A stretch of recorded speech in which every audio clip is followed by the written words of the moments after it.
amendment coming online right now is pretty interesting. And I talked about this in the mastermind earlier today too.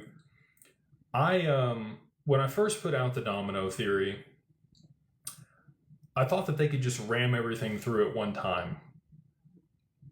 I think there's too much risk with that.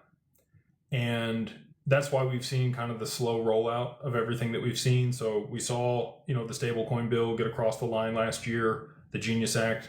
People have had time to get accustomed to that and position themselves to be able to issue stablecoins and figure out what that's going to look like.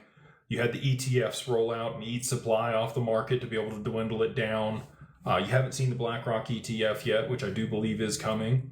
And it will be timed very appropriately in order to be able to drive the price to where it needs to go. But again, it's been a progression of things.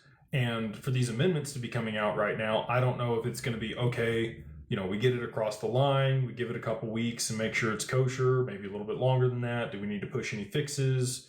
Make sure this works right before we actually start pushing volumes of money through it.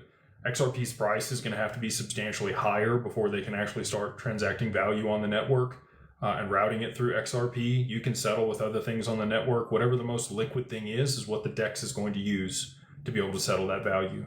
Obviously, that's more efficient. The more liquidity that XRP has, it's the native asset on chain. And so, through supply and demand dynamics, they're going to have to push it to a high price if they're really going to want to use it at scale, which is what Monica Long said on Community Day. Just last week, she said that, when she was asked where does she see the XRPL and XRP here in 2026, she said the words that come to mind are institutional adoption at scale. So for that to happen at scale, XRP has to be a high price, has to be a high stable price. And then you had a kind of a follow-on from David Schwartz later in the evening, where he talked about the volatility of the asset and why institutions don't really want to hold that on their balance sheet. It needs to be a high, stable price before these institutions are really going to adopt this.